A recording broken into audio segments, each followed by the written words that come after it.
This episode of Girls Night Out is brought to you by Fleshlight. Whether it's your GPS showing you the road ahead or your robotic vacuum cleaner picking up the sad fragments of your shattered life, you demand the very best that technology offers. But you're still jerking off with your hand? Get yourself into a 2015 Fleshlight today. With many different colors, sizes, and holes you can screw, you'll be letting others know that you're a man of distinction. Peasants fuck their hand. You fuck a flashlight. Visit girlsnightoutpod.com and click on the banner before you make that purchase. Maybe your dad douches with vinegar. There is that. I douche today. I'm not gonna lie. Why would you? If you're doing it, you're not lying about it. There's no way you're going to lie about douching with vinegar and water. Try it and get back to me. All right. Tell me that it's not a real thing. All right. If you had glass down there, it'd be fucking clean as shit. Vinegar and water, yeah, because that's what you use on glass is vinegar and water. So I should put glass on my ass? Yeah, you should put glass in your ass. Shredded glass. This should be a monocle.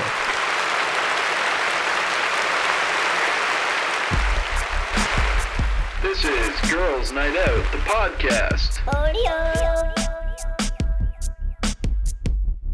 Let me try one again. I thought those are all right because sometimes I like getting right close to the table. Not everything Izzy. No, nothing does. Izzy does is great. I thought this was a great idea. I like this. I like him too, but I just want that last little touch, you know? By not using this and using the mic stand. But that low, well, that could just take over. Yeah. Okay. That would make all the world of difference for you. Yeah. But world peace would probably. It would be like, you know, the butterfly effect. I don't think you know the butterfly effect. Are we recording? Not yet. Hit record, please. Okay. Please, Nick. Yeah. Okay. We're now recording. I do too know the butterfly effect. Explain it. Is that it's saying like something as simple as a butterfly can affect the entire universe of what happens? Well, that's not technically what it is. Okay, will affect the universe. How? How? It will set a chain reaction to everything that happens in the universe. Like a butterfly. I like a butterfly landing, say, on a fucking tree, and you look at it. You having that moment with the butterfly. I look at it? Anybody. Okay. It changes the time of what I do next. So it just goes on. What? Changes the time. Oh, like if I It's supposed to be the ripple of a butterfly's wings. It sounds like a ripple. Well, my way makes more sense though. That if someone looks at it, it changes time? Yeah. Changes time. It does make more sense. A butterfly lands on a tree. Right. And someone looks at it, and it affects time. Someone's walking. Okay, yeah. It affects time in this time. I'm walking to work. I'm like, I got to go to work. I see the butterfly. Where do you work? I work at a mill. Okay. I chop wood. This is getting too convoluted. I don't know what that word is. So I see a fucking butterfly. Yeah. I stop. I'm like, wow, that's a fucking nice butterfly. Who doesn't want to look at a butterfly? Yeah, for real. And then I take a second, then I continue on, and that changes the. No, that's not it at all. That's not it at all. No, but that's what I'm saying it is. No, but it's not. But it is. Think about it. And then the time that I go to work, and maybe I stop and I bump into a girl and we talk because you're I talking stop. about quantum physics, and the butterfly effect is like ecosystems and changing of that. It's like let's say you get rid of the bees. Once there's no bees, that means that's the end of the planet.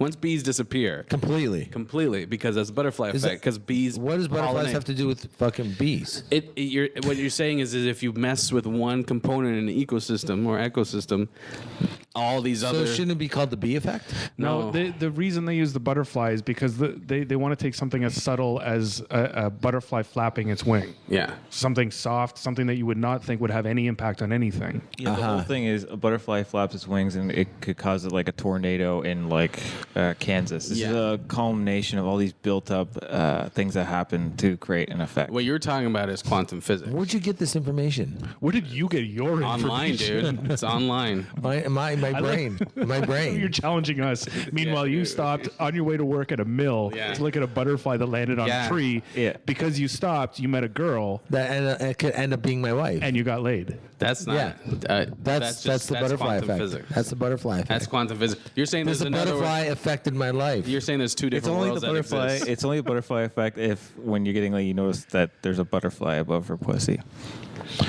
Speaking of butterflies, have you seen that new commercial? Did you just dismiss his joke?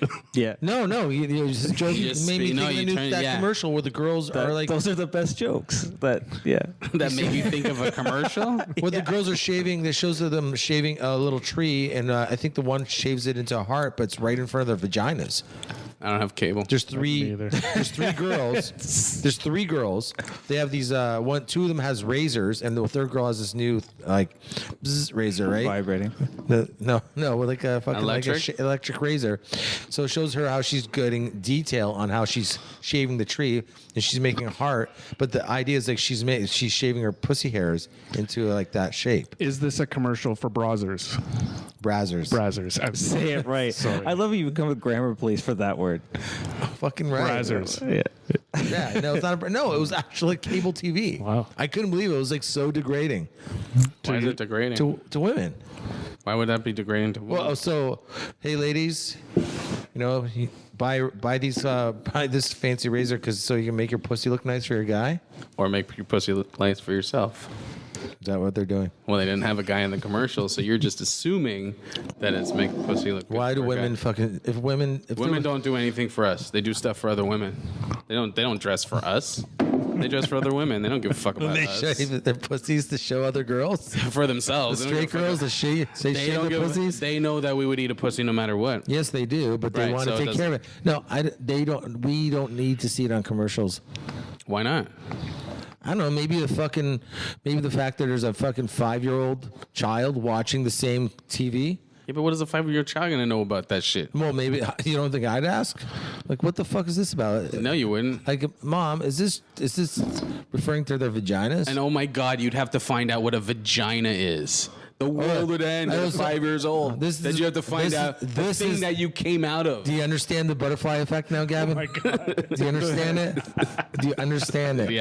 Yeah, I understand it. Girl shaves a Jesus butterfly Christ. into her vagina, and the world changes. Do you understand? Hey, you for someone that's like You've changed. such a hippie, you're so conservative. You're like the most conservative person I know.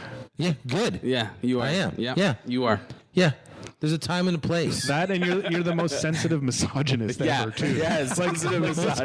commercial It's like, is degrading to women Yeah. is what you're saying. All the things you've said on this podcast, Has yet been- this commercial is degrading to women. to women. Yeah, I'm not mean to women, though. No, I'm saying you're a Yeah. sensitive misogynist. Okay, I'm just gonna, there's a time and a place. If I'll talk about The women. time and the place. What were you watching? I don't know. I was starting to get a boner when I saw this commercial. I think I went to Brazzers. After Not that. I've been- Brazzers? Not Brazzers. Brazzers. Get it right. Brazzers, the Sorry. world's Yeah. best porn site. Everybody knows that. It's Brazzers Butterfly is or the Red world's Flag. most mediocre website. It's Butterfly Effect and Brazzers. Well, Brazzers destroyed the porn industry. I don't know if you know that. like were they like Because warriors? They were the that, first like- one. They were the first one to start doing the free content and that kind of content. And they created a website where it's like RedTube. They were the first, and that's the one that killed the porn industry.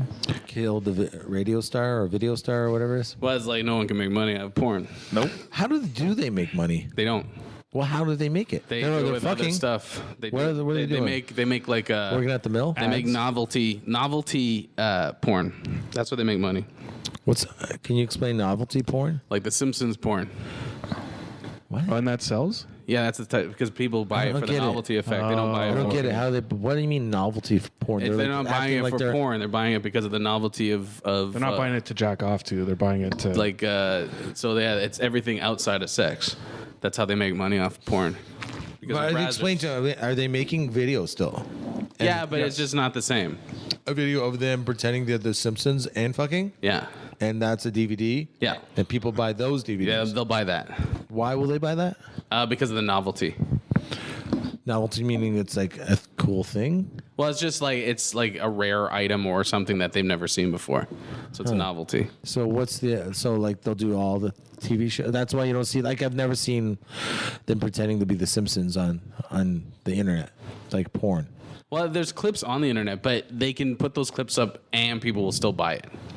Do you know what I mean? I half believe you. So that's where they make their money. But because it's all free now, no one's making money. But the girls, all the high end girls, they go to they work this strip clubs. I don't know how much the strip clubs are making. I'm sure there's No, they spend a week. It's like working as a comic. You know, like you're here for the weekend. They do that. They'll be. but how much are they making now at a strip club?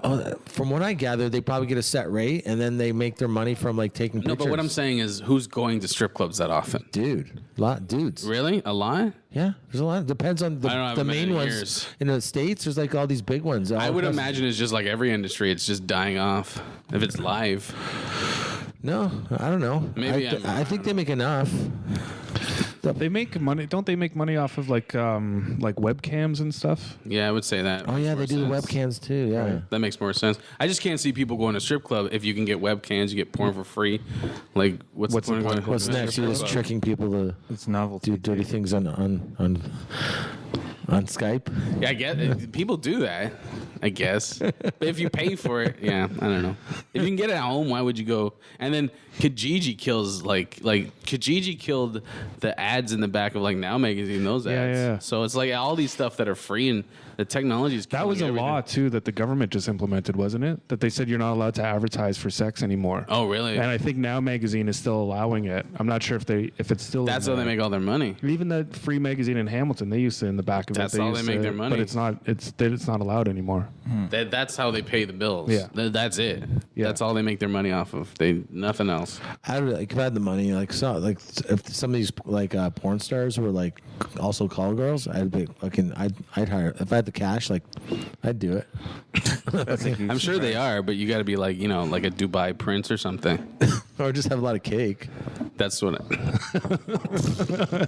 Or that. Yeah, you're right. I don't think if I have money. Are you a Dubai Prince? No, but I have a lot of cake. I got no, you're not Dubai prince, but I have a lot of money. And I got a butterfly on my shoulder, just so you know. No, Dubai prince. No, money. It's about money, not about Dubai prince. Yeah. There's several. I would probably. Yeah. I'm sure they do it. I don't see why they wouldn't. It'd be awesome. I think if I had the money, if I got filthy rich, from whatever, I'd probably I'd just be getting call girls here and there. Yeah. And that I would probably never try to have another relationship.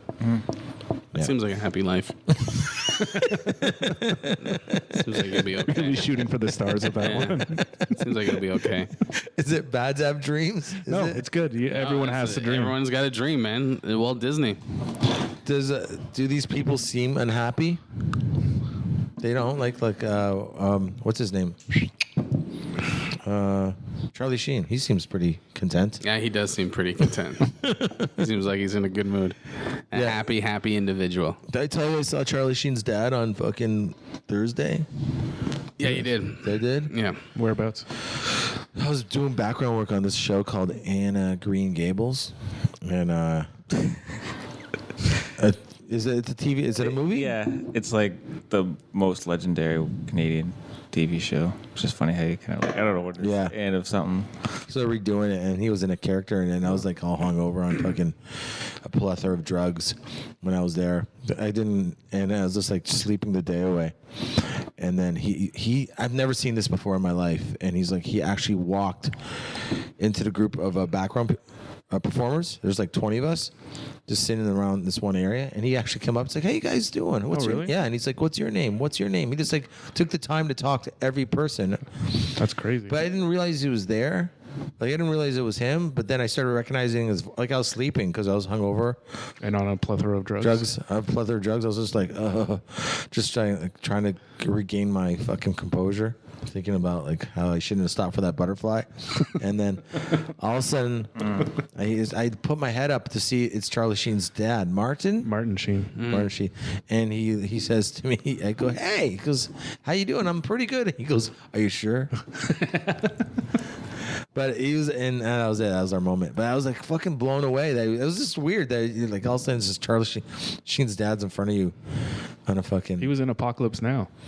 Yeah. You ever see that movie? No, but I heard it was good. I was just watching. I'm just reading this article. Apparently, some cocaine dealer avoided jail time because the judge said the prison would expose him to criminals. What? Say that In again? Texas, this drug dealer, he was dealing cocaine because he was trying to pay off debt, and so the judge, he avoids the jail time. I guess he's just doing like what's it called, community service or whatever, because they didn't want to put him in prison to be exposed to criminals. Can I guess his race? Yeah, go ahead. Yeah, I bet you can. He is Latino. No, I'm sorry, I man. had it. Okay. Isn't it white? He's Is black. Yeah, he's a white I don't dude. get it. White. It's white, right? He would expose him to criminal. Like, what the fuck? He was only selling drugs because he needed money, because everybody else does it for fun, right? And everyone else does it because it's a party. Your Honor, I'm in serious. I need money. I only did it for money. It's OSAP, Your Honor. Have you never been in that position, Your Honor? No, I totally get it. You're white and you need money. How could you not have money? You should have came to me. The judge said. You should have came to me and asked me for $20. God damn it. Do you think that's all he needed? Was $20? Yeah. That's all he needs. He said, however, there was also thousands of black men in jail for selling drugs. And this is an opinion. I won't read the guy's opinion, but yeah, I think that's hilarious. That's amazing. That's amazing. Would that happen in Canada, or do you think both anyone in that position would go to prison? I don't know. Canada's pretty. I think in Canada's like you do something like that, they end up just finding you a job or something. At the CBC? Yeah, you end up you get Q, you become a Q host. You can't be in this position. They just give you a house. You take Gian Gameshi's job and you start working there. Oh my God, you needed money? Why didn't you say so? Yeah. Come meet the Prime Minister. We'll get you a job. Yeah. We need someone to balance the budget. You seem like you know what you're doing. So you think about committing murder in Canada, like, I could do 5 years. Yeah, it's true.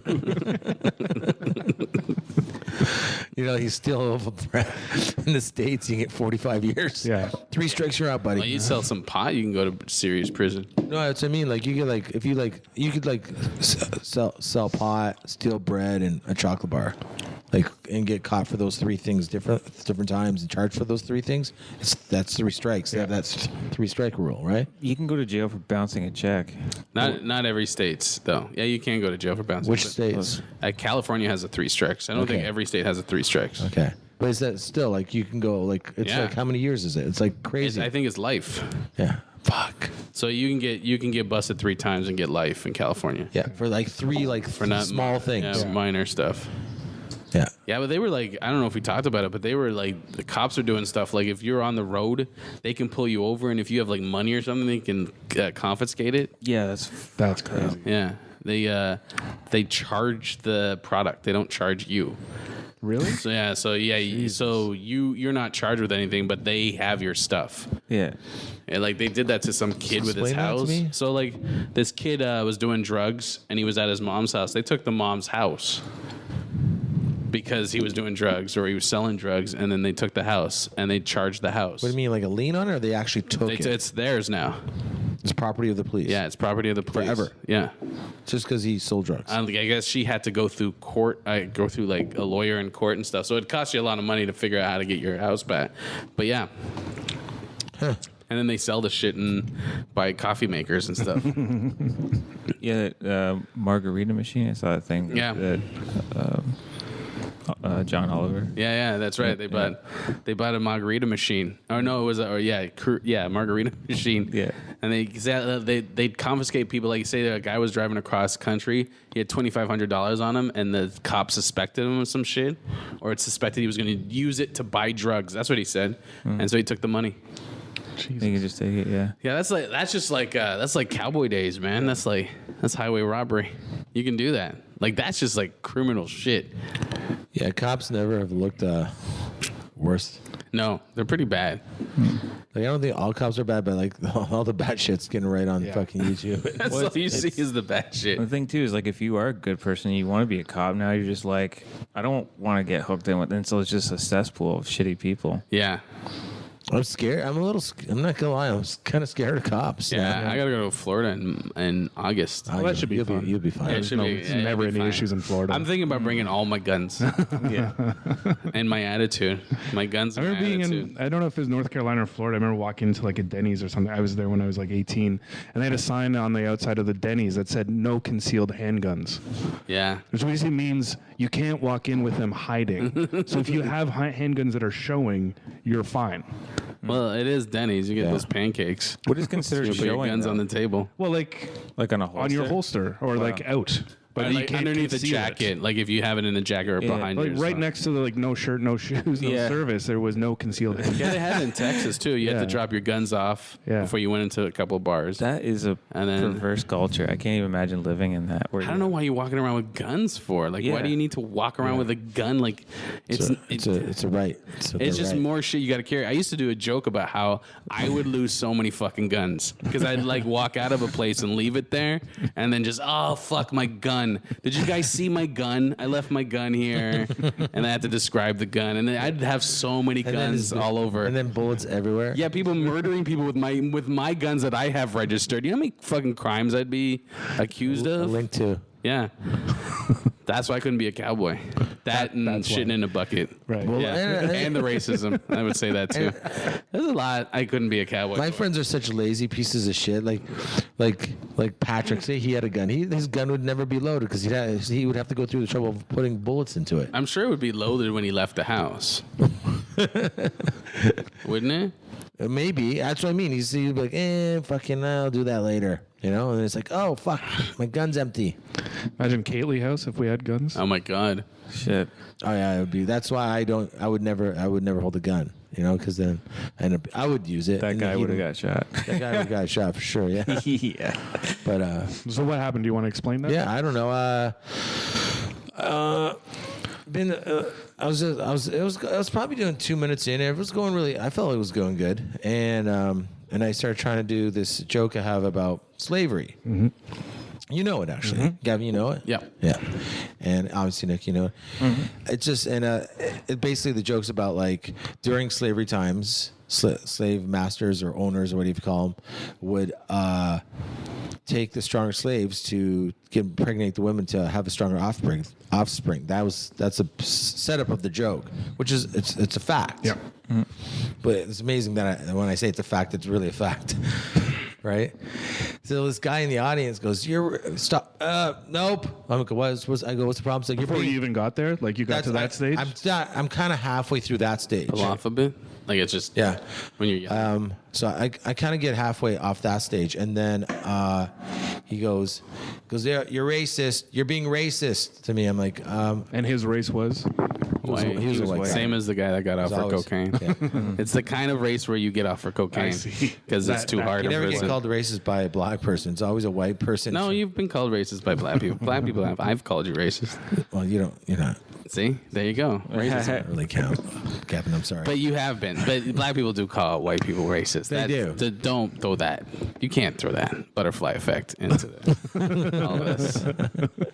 I think I can say what I want, Gavin. You can say whatever you Right, want, so- but you can't. You can say whatever you want. You can say Superman is standing behind you, but the Right. facts are. Facts are I can say He's what I not want. standing You behind told you. me off air. Yeah, I know. I'm not saying you can't, but you said that. That's all right. I shouldn't say that you can't say what you I'm want to saying say. technically, you said white people, black people don't say that, and I'm saying yeah, they do. Because there's a black guy saying it. Yeah, right but like now. what I'm basically saying is most of the time, it's always usually a white person. Yeah, because you play mainly white rooms. No, that's not the point. The point is, most of the time Okay. it's a white person. Yeah, because you play mainly white rooms. But if you I play black rooms. Yeah, if you play majority black rooms, you'd hear it more. Not you would hear it more, but there would be. I disagree. There'd be a precedent. I to it. disagree. Okay, whatever. But continue. So can I continue? Yes. All right. So he says he calls me racist, and I go, explain to me how I'm racist. You're just racist. You're racist. I'm like, how am I racist? It's like, you just are. I'm like, go fuck yourself, buddy. Fuck you. Like this, you fucking cunt. I just got right into it because, and then he goes, get off. Why don't you just get off the stage? I go, get off the stage? You want me to get off the stage? And the problem was like, normally I would just try to fucking move on or try to work through it some way. But it was the way he was talking to me that I felt that he thought that I would fear him. Okay. You know what I mean? I think he felt like he was trying to be a bully, and he thought I was going to be like, oh, okay, maybe I will get off the stage. Just don't hurt me, sir. You know what I mean? That's what I felt like. I go, you want me to get the fuck off the stage? I go, why don't you make me get off the fucking stage? Why don't you fucking make me get off this fucking stage right now? I go, you're not going to do anything because you're fucking nothing. You understand? You're nothing, you fucking cunt. I got right into him, and I'm like, listen, I want to fight. Yeah. That's what I want to do. So what do you say? And the other reason I was like, this is Kaylee House on a fucking Monday. I'm like, I'm not working for Yuck Yucks. So I'm not getting paid right now. Right. I'm here to fucking try out new jokes. You want to get in my fucking grill? You want to fuck with my life right now and fuck up my mood?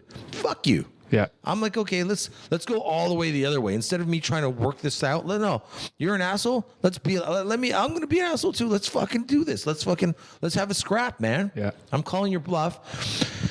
And so at one point he's like, well, you're being racist. You said you're making fun of that black guy, the black guy earlier. You're saying stuff about him. I'm like, what? I made a joke about him about having a big dick.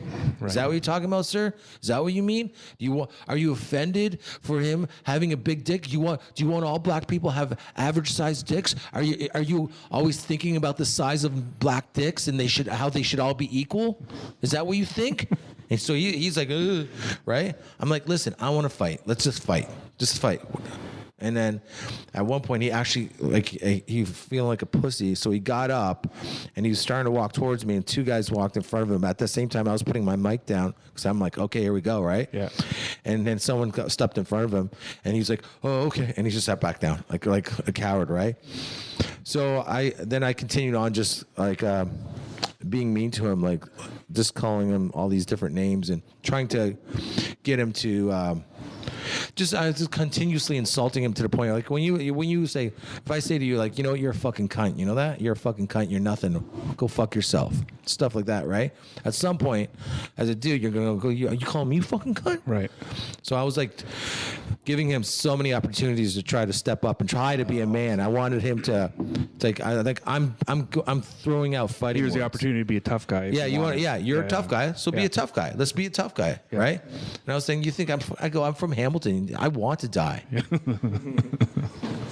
And then his girlfriend, I think the girl that he was trying to impress at the time, says, just move on. I go, move on, lady? I go, fucking move on, lady? Is that what you just told me to move on? So he talks to me, but you want me to move on? Is that what you want to fuck right now? Is that what you're fucking saying? She goes, and just looks away. And I go back to him to calling him a fucking I must have called him a cunt like 100 times. And I must have told him he's nothing 100 times. And I told him, I go, get the fuck out of here. Why don't you get the fuck up and get the fuck out of here? What do you think? You think the room was going to turn on me? I know everybody in this fucking room, you stupid fucking asshole. Everybody. You think they're going to turn on me? Because get off the stage? Fuck you. Like, just constantly saying shit like that. And then I finally, when I finished, I put the mic in. I'm like, okay, listen, I'm done. And I'm going to go find that guy now, and I'm going to fight him. That's what I'm going to do. I'm going to get him to fight me or something like that. And Gavin said he was worried because I took my shirt off, my Western shirt. Yeah. He says, It's on. right? But what would you say? He's like, Oh, you just folded it up and then went outside. yeah, but he says you watched me calmly fold my Western shirt and put it in my bag, and I went outside. And then someone went between us outside, and he says to me, I go, okay, let's do it like this. I go to him, let's go. He's outside. He's like, yeah. He goes, I'm not gonna fight you. I'm not gonna fight you. I have kids. He goes, and I go, dude, don't say you have kids. Just say you're afraid of me.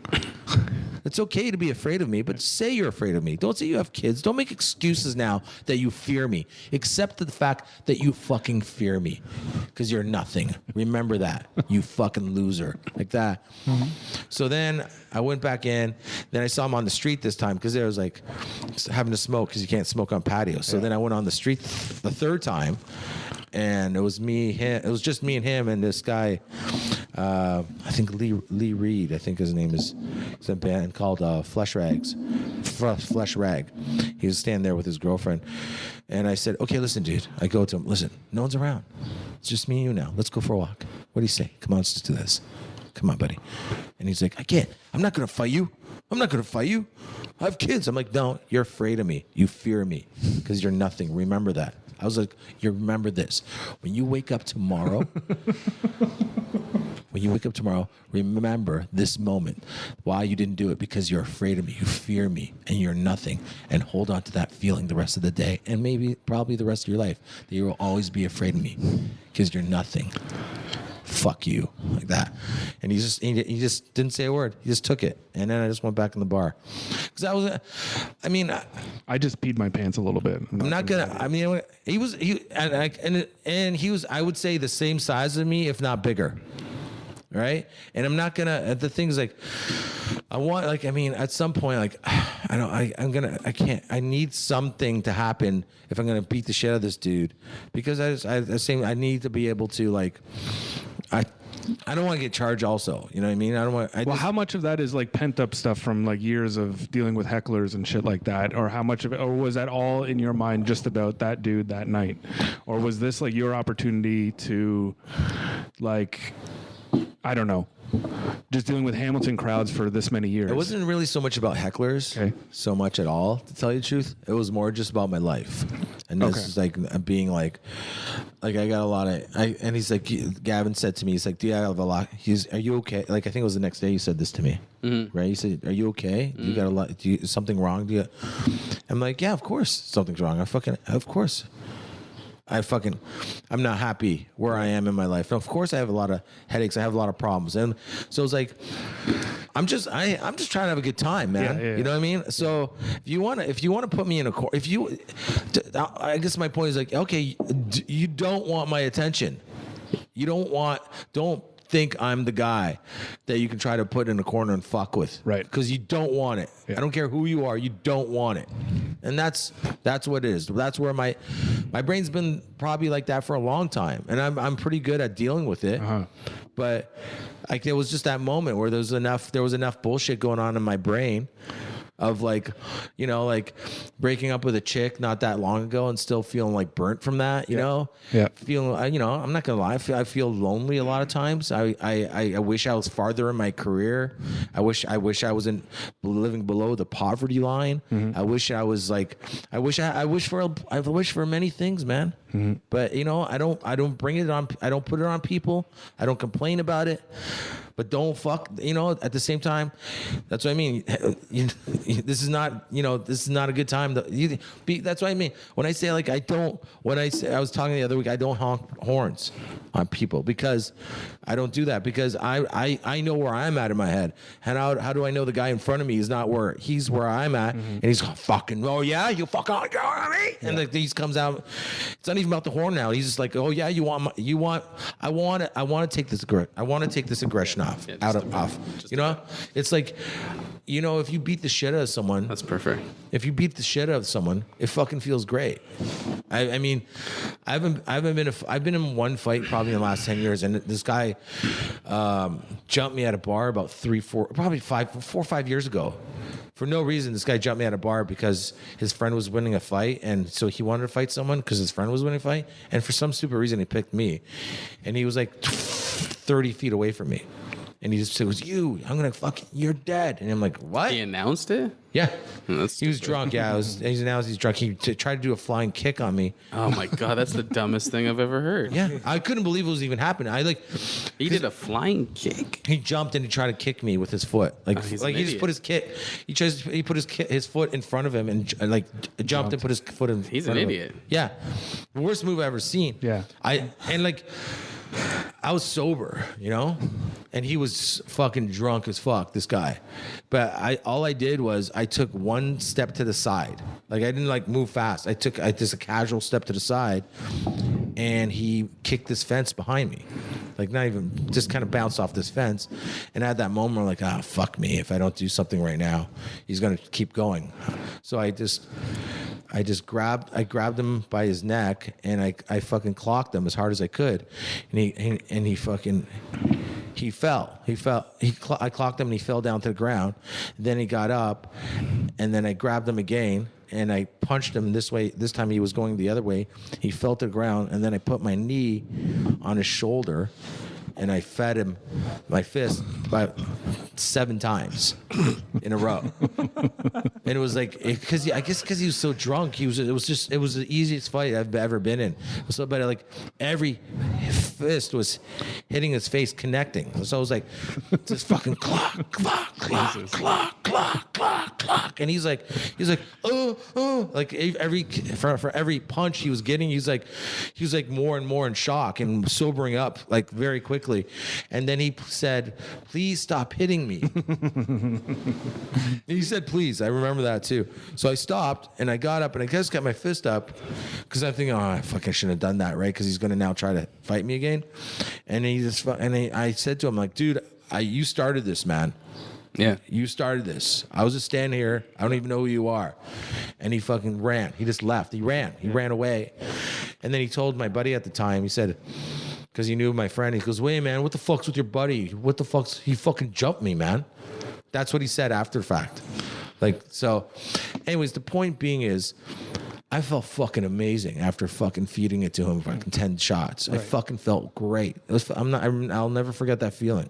I'm not saying I want to do it again, but like, I'm saying, like, so that's what I mean. Like, this guy wants, like, hey, maybe he'll get 10 shots in too. That's fine, but maybe I'll get 7, and I'll fucking feel good about that, sure, man. Yeah. Like, that's what I mean. You want my attention? I'm fine with that. I'm fucking fine with that. So it has nothing to. Actually, the irony is it has nothing to do with hecklers at all. At all. It had everything to do with where my brain was at. Yeah. And you picked a bad time to fuck with me. When that guy was like, that fucking shitty. Who's that guy that was kind of famous? Was in Road Trip. Dude, I don't know. No, you told me the story. Yeah. I don't know who he is. Same thing. I had a. Oh, I know who you're talking about. You're telling me the story, but I don't know who the guy is. When he was fucking with me, I was like, he was trying to steal my chick off of me at the time. And I was just like, starting to trip on shrooms, and I was just, trying to have a good time. And he said what he said to me. And he didn't realize at that time, it's like, I just ran the border. I just had to take down my grow up that had like 100 plants on it. You know what I mean? I had all these bad things happen in a line. That's like, my life was in a horrible place. I was like, and he's like, do you mind if I talk to her for one more minute? And I was like, in my head, like this fucking, like, I was like, all right, here we go. Yeah. I'm like, I will give you all of this, because, like, that's what I mean. Like, that's my point. I'm going to beep this guy in front of me who I don't know what this fucking guy's going through. Yeah. So I'm going to assume everybody's life is as shitty as mine. Tell me it was Breckenmeyer. It wasn't. No.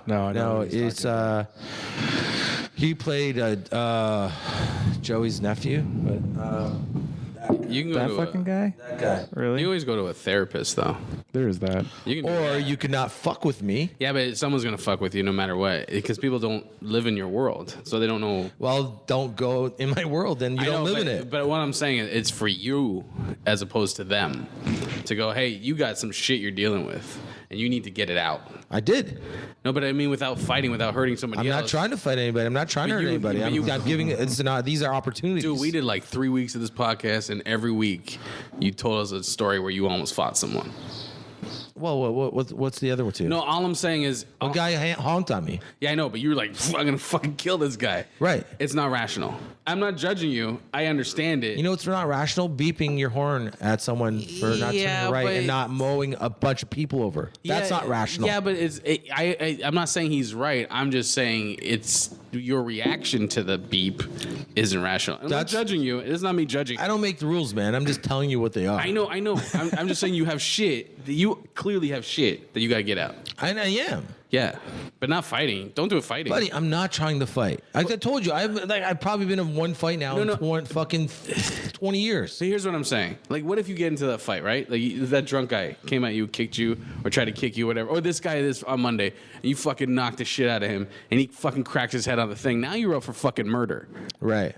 That's all I'm saying. It's not about them. I don't give a fuck about them. I'm trying to make it a fair fight. I'm trying to make it so it's not assault. I just think and if I need it too. And if I knocked him out, I know I would stop.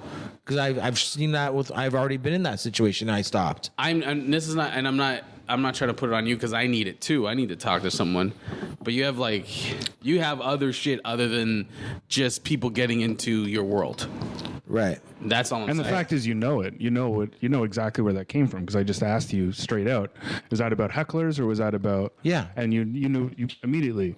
Yeah. Oh no, it's because of this and because of this and because of this. Yeah. I had a similar thing. I was telling Gavin on the way over here, and I'm not a fighter. I've never even been in a fight. Mm-hmm. I've been punched before, and maybe in like playing sports when I was younger, you kind of get in fights in hockey, but not like a real fight. Right.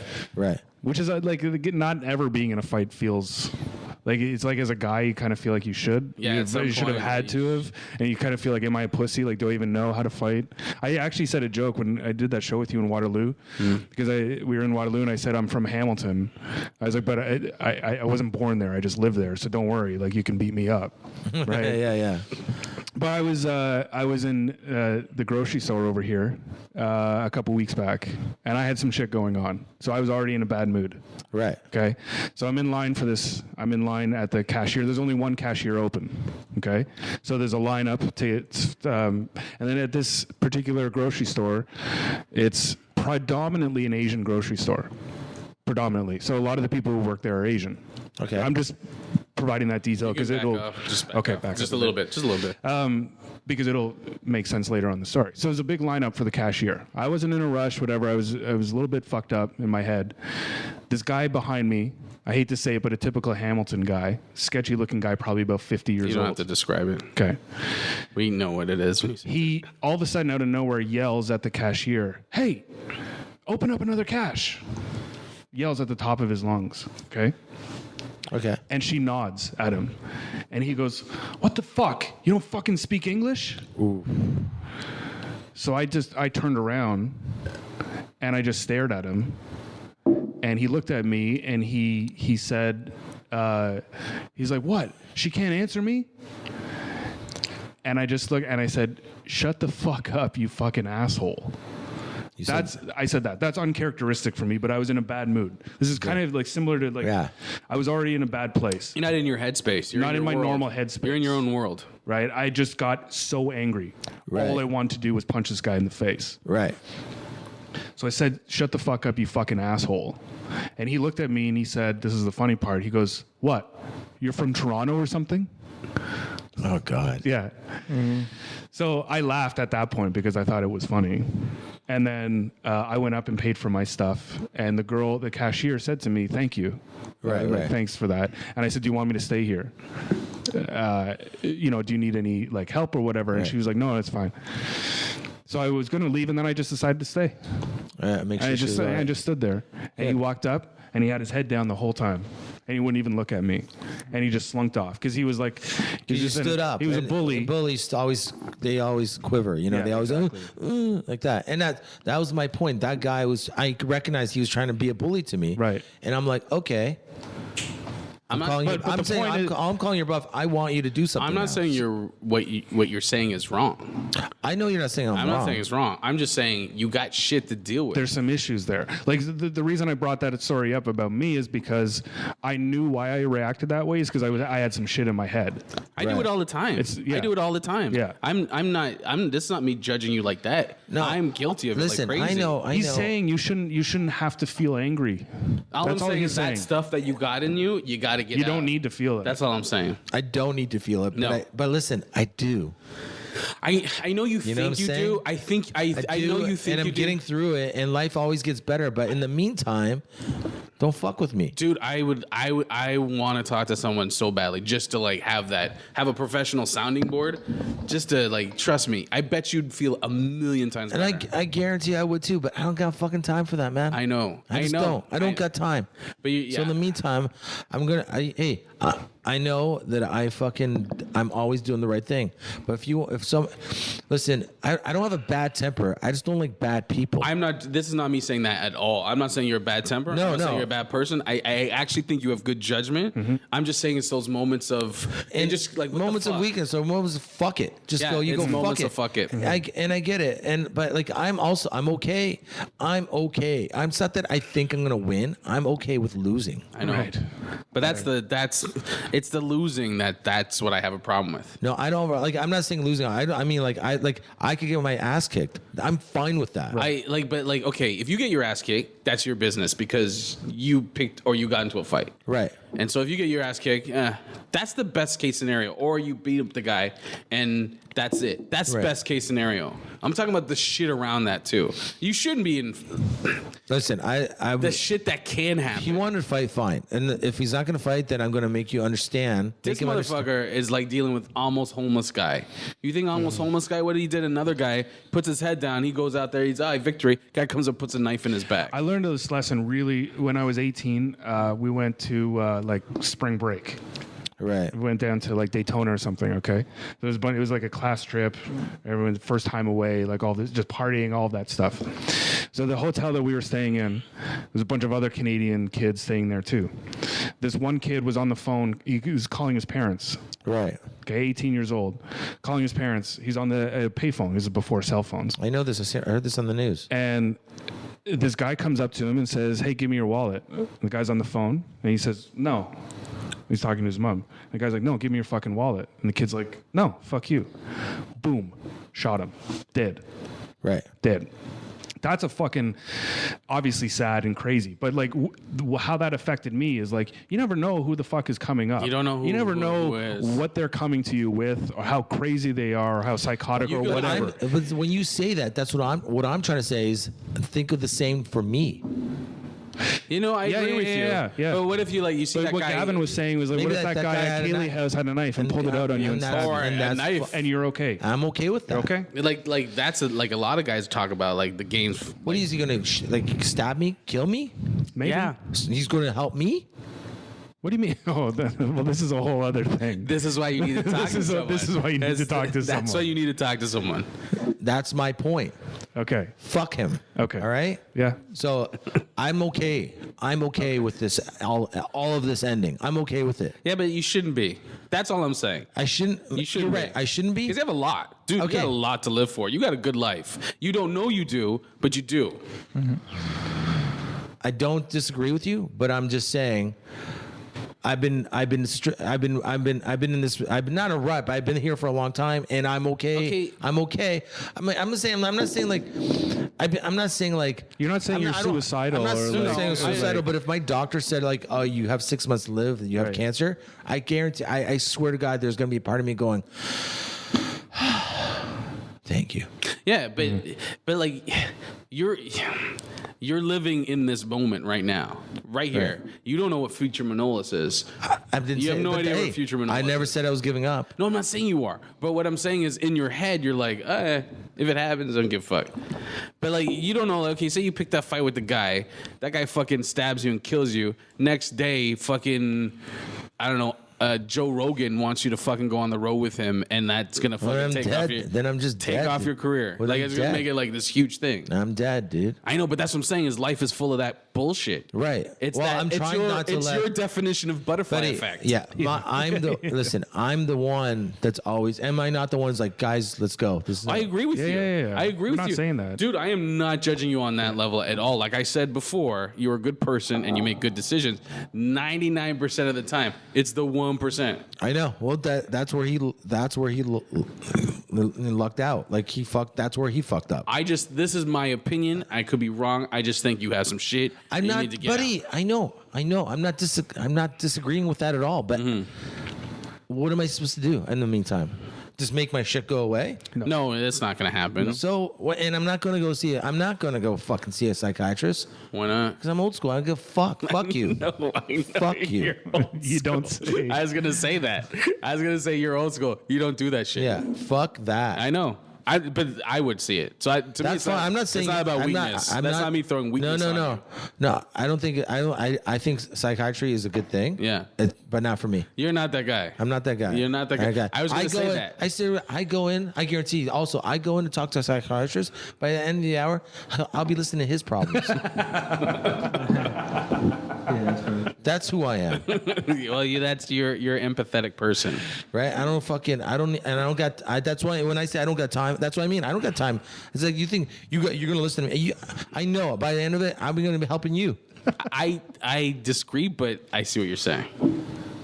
I don't disagree. I know what you're saying, but I think getting that fucking shit out is perfect. For I mean, all I do, like I'm that guy. All I do is in one way or another, no matter who's in know my what you should circle, do? I help people. You should take a fucking MMA thing. I go, hey man, I go to the gym all the time. No, fight. Box, fight. Get it out. Maybe, I don't know. It's actually It's interesting. Sorry, go ahead. Oh no, go ahead. It's interesting that you're such an empathetic guy, but also you feel like there's your life is on a path that you don't control. Yeah. You think that there's a you do certain say that, inevitability to your life, like the universe Yours is is against fucking you, me. or that there's.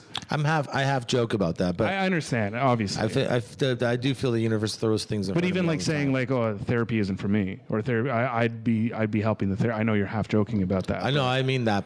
You mean that part? I do mean Not that. half joking on that. But I almost said it like earlier. I'm like, you're not the type of dude to go to No. therapy. I guarantee. I swear to God, I will end up helping him. But you're old school. You're an old school dude. Yeah. Yeah, that's who you are. I get it. But I think you should do something. But I'll tell you, you know what? I'd be like, if there was a situation where someone's about to jump off a fucking bridge and like we need someone to go talk to him, I'd fucking do it. Yeah. I'd go talk to him. Who I'd are be these like that. people? Who are these people that are always in all your stories like this, these scenarios? There's always these people like, we need someone to do this. That'll never happen. I talked to this guy one time out of beating shit out of like 7 teenagers with a crowbar. I talked him out of it. He had the crowbar right in his hand. You're gonna mess up your beautiful crowbar. He was my barber. He was in the middle of cutting his hair. No, he He's like, was at home. he just saw some teenagers. His high school son. He saw teenagers and a Got crowbar. jumped. Yeah, he was like, you know what? His son got jumped by a gang and came home, and he knew who the kids were, so we went looking for him with a crowbar. So I talked him out of it.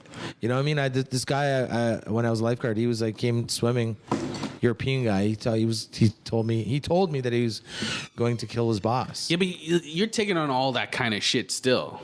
I know. That shit still. That's what I mean. That's why I'm not going to go see a psychiatrist. Yeah, but the psychiatrist is not going to sit in the middle of your thing. You fucking and go, you know what, Manolis? You're a good. How many listener. people? I sit I in a fucking sauna and it goes on fire. This Okay? is what he's talking about. Right? I'm telling you. Let me ask you a question, Yes. Gavin. Yeah. Why are you so special? Why are you Yeah. so special that the sauna catches on fire for you? That's Why? I don't know. Explain it. Who's the guy in Charlie Brown? You. Linus? I No, that feel gets like all the I'm bad gonna luck. die. I'm gonna die. Okay. Go to heaven, and they're gonna go. Hilarious, eh? Okay. We were shot with the sauna thing. We never thought that would There's happen. like so So you're much just gonna hubris and like self-worth in that. It's that, weird. Like it's almost like it's not quite this, but it's like almost like you are unique. Like you're like almost Jesus in your mind. Well, it's But yes. you're like the worst parts of Jesus. No. If I'm Jesus, I'm a Jesus, and I don't want to be Jesus. Yes. This, yeah. I don't think Jesus wanted to be Jesus either. I up until he was like 30 something. Until That's he why got- they skipped that until he whole got thing. nailed? And then no, they skipped the whole He's like, holy 20s. fuck, this sucks, man. You're like you have you have an egotistical and like low self-esteem. Like It's you're amazing. just It's an you're like amazing the world combination. revolves around me, but it's terrible. You think God is going to laugh at you Yeah. when you get to heaven? Yeah. He's been planning this whole thing. You tell me. Mm-hmm. You tell me. How many people you know that have gone to a sauna when the sauna just goes on fire on its own? But it is Hamilton. Please tell me. How many people? I do don't you know. I guess 0. Thank you. But I saw. You know how many I know? None. Manolis, you had a grow up. You had a house that was a grow up. Yeah. Okay. Yeah. You had an intuition to take the pot out of your house one day, and the cops raided it the next day. There's no like, there. Well, That's the exact opposite of what you're saying. That all this bad shit just happens to you. I'm not saying it's 100% bad. I'm just saying it's. Let me I ask think you. things are always being obstacles are being thrown in front of me Let me all ask the you- time. But let I me don't ask you think a it's like question. when I say the universe is against me, I say it half-heartedly. Like I believe it, but I don't believe it 100%. Let me ask you a question. Do you believe that lives are predetermined? That our lives are like we're going down like a path, That there's been a plan in place that's unfolding, and we don't have any control over and it. the obstacles are just pushing you back into that plan. Oh, I don't don't know. I don't know. I kind of feel like I think whatever's supposed to happen is just supposed to happen, whatever your destiny is. But I think the journey is, you have no idea how it's going to happen. It's so weird. It's Sorry. so funny that we started with the butterfly effect because we're actually there. Well, we're not at butterfly effect. We're at quantum physics. Sure, This is what you were talking about with quantum physics. Yeah. It's like the same path that you take every day leaving your house, take the opposite path. Yeah. That changes your life completely. Well, I actually do that all the time. Yeah. So there's no path. There's just whatever goes. I just want some peace, dude. I don't want fame. I just want peace. Everybody just wants to be happy. Yeah. That's all we want. Mm-hmm. That's why we do everything. That's the motivation for everything. However, happiness is not real. No. Complete happiness doesn't exist. You gotta have everything.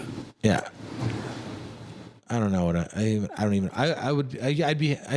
I'd be happy for just love, literally, than anything else. That's why you're a comedian, dum dum. That's what we are. Look, but that's what I'm saying. That way you just feel what you just said is why you do comedy. feeling the love. Yeah. Yeah. That's why we all do it. Because we're all fucking fucked up, broken toys. Yeah. That's what it is. Yeah. So what's fucked up about you is what makes you a good comic, and vice with all of us. It's just being, I don't know what it is. I don't know what I'm trying to say, but it's just like accepting it.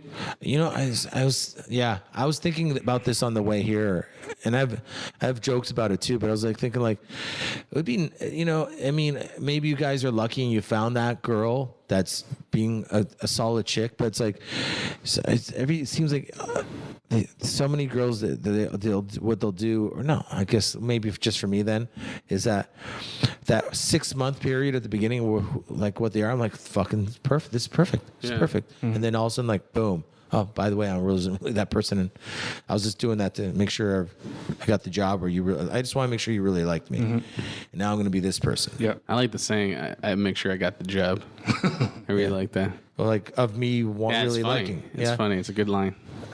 And now it's like now I'm going to be this person. I'm like, and then I'm like, hey, I kind of like the other person more, mm-hmm. And then it turns into like, oh, you're controlling me. Well, okay, with Lisa, like I just want. I'm saying I would love it. It's like I want love, but I don't want to be treated. I don't want to be walked over either. So mm-hmm. I was like, I would love to find a chick that just stays who they are. Mm-hmm. Like I'm going to be that dude. Yep. I'll be that dude to the end, man. Well, my wife and I, when we met, we gave up. Gave up on what? We were just giving up on all that shit. How old were you guys? 25, 26. Okay. And yeah. we were just at the point, just like all that kind of shit. We didn't care anymore. So it was just like, if we're going to meet someone, it was just like, you're going to deal with whatever you deal with. There's a certain point when I feel guys do this too, just like girls do it. There's a certain point when you're dating and you meet people where you try to put forth your best, like all of your best. Like, hey, here's everything that's great about me, and you try to like subvert everything that's your worst, mm-hmm. right? You get to a certain age, because you're doing it now. Girls do this too, where you're like, yeah, this is actually just me. I'm just going to show you me. Whatever the first date. None of that best. None of that 6 month stuff. The first date, you're going to meet the real person. Yeah. And that's basically what it was. It wasn't. We got past the point of trying to impress each other, and we just went and had fun. No matter what relationship I've been in, I swear to God, I've always been that. The girl is not doing that though. No, I'm saying the girl's not. Yeah. I'm always like, hey, what I am at the beginning is what I am at the end.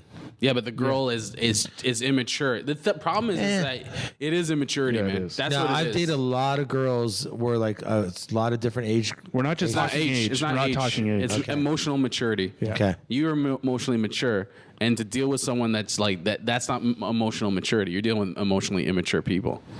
They could be fucking adults. You know people older than all of us who are emotionally immature. Mm-hmm. Yeah. Yeah. And so they could be anyway. I'm not talking about age. I'm just talking about. I know it's probably mostly comics, but.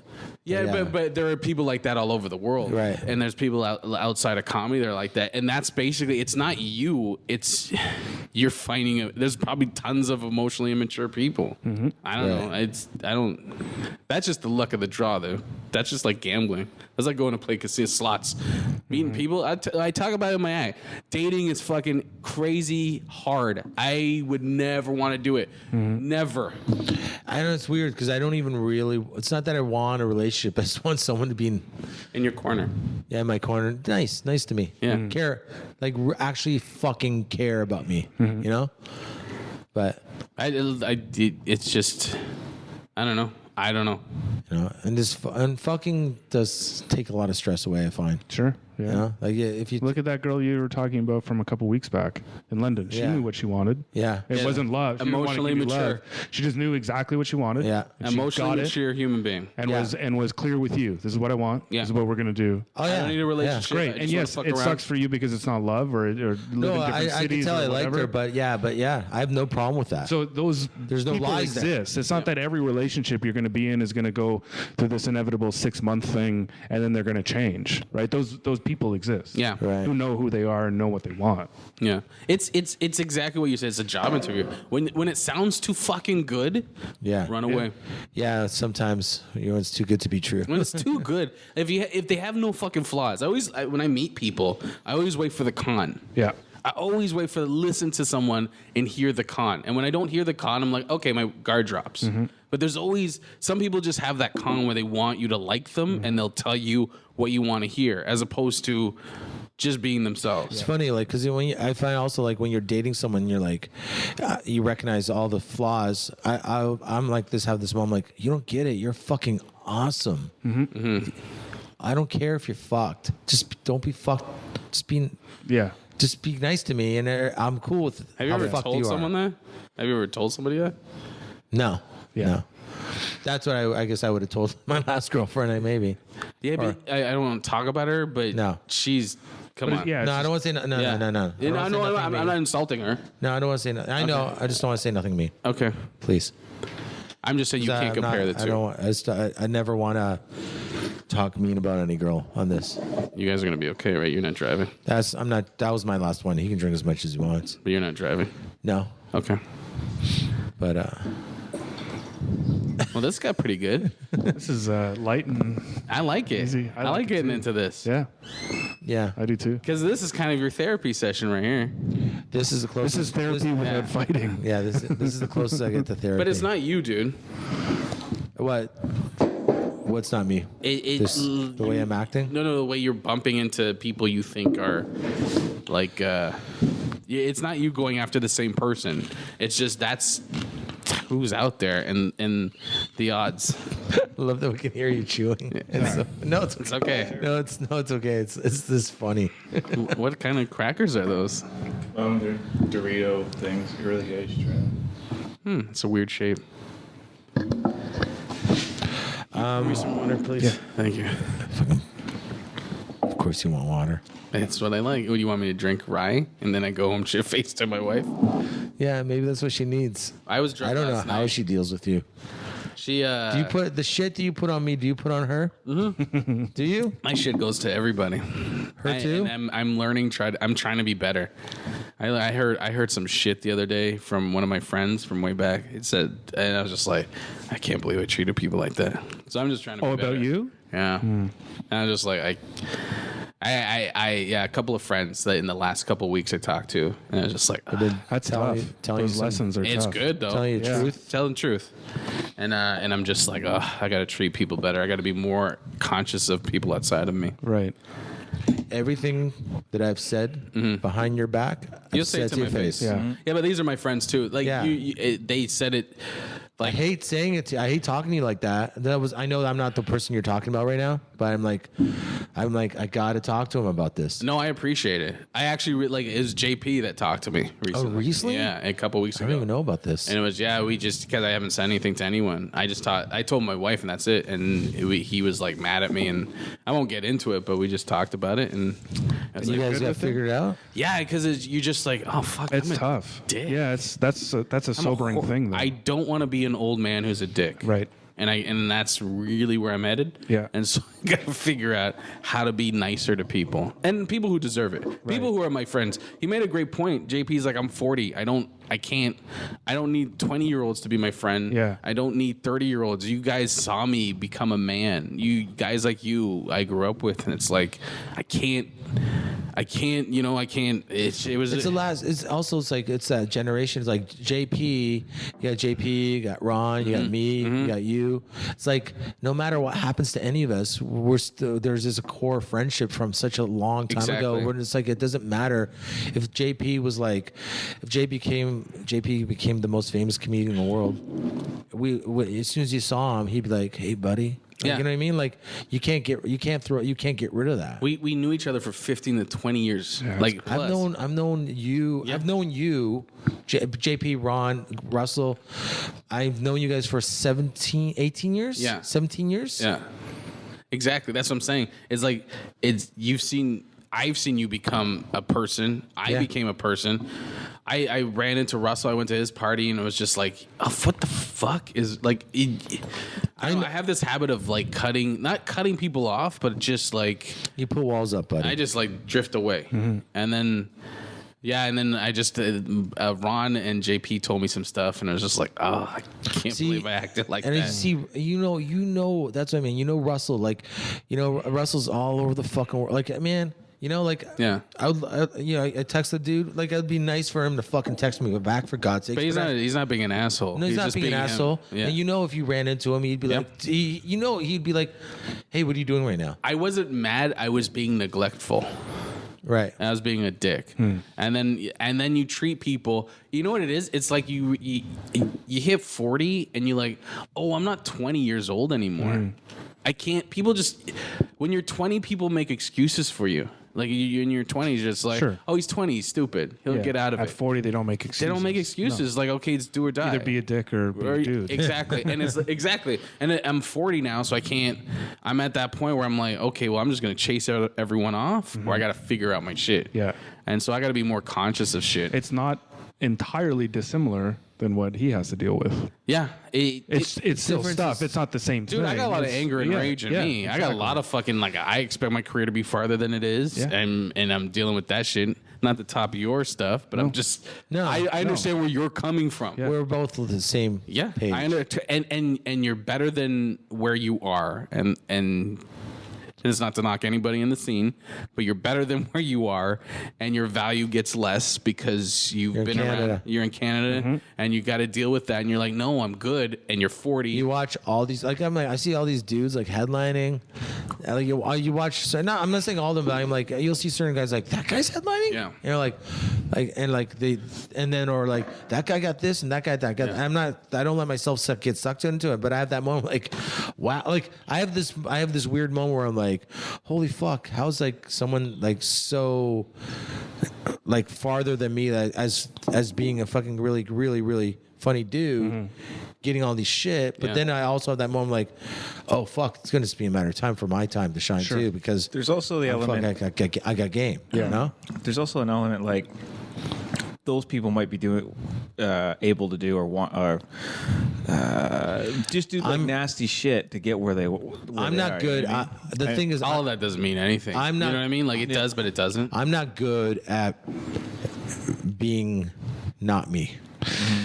I know, it's hard to be fake. Yeah. It really comes down to your area code.